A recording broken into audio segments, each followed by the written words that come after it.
મમ્મા આલે સ્કૂલમાંથી આપી છે. શું સરપ્રાઈઝ? સ્કૂલમાં અમાર સ્કૂલમાંથી એવું આવે કે કાલે રજા છે એની નોટ્સ આવે.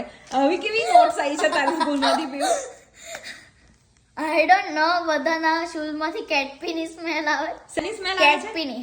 એવ ઇટ્સ અ ગુડ રાઈટ. છી, એવું કેવી કેટપીની સ્મેલ આવે? મારા બહુ બધા ફ્રેન્ડ્સ છે ને, એ લોકોને ઘરે તો બિલાડી છે. એવું છે? ના શૂઝ ઉપર એક કેટે પી કરી નાખી.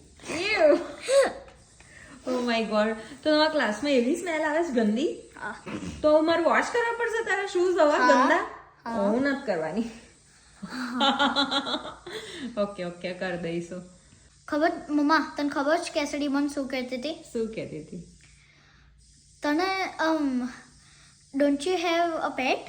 હા પછી મેં કીધું ના ભાઈ, માર સાથ તો નહીં. મારી સાથે નહીં, હજુ મારું જ ધ્યાન રાખવું પડે છે મારા મમ્મા.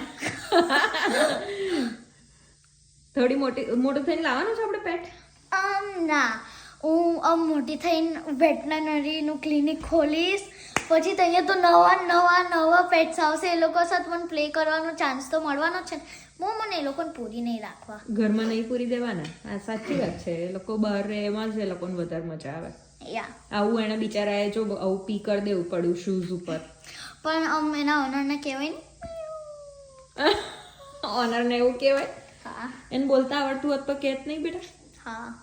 એને બોલતા જ ના આવડતું હોય એટલે એ એની જાતને કેવી રીતે સમજાઈ શકે? વધારે તો ઓલ્ડ કેટ્સ કરે.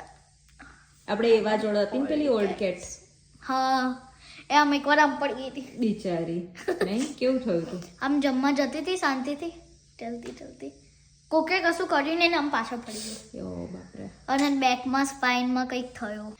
મને એટલે જ થાય કે હું મોટી થઈને વેટરનરી ડોક્ટર બનીશ એટલે બધા એનિમલ્સને હું સાજા કરી દઈશ. સાજા કરી દઈશ? ઓકે. પછી તું વેટરનરી ડોક્ટર બનીશ તો પછી કેટલા બધા એનિમલ આવશે તાર પાસે?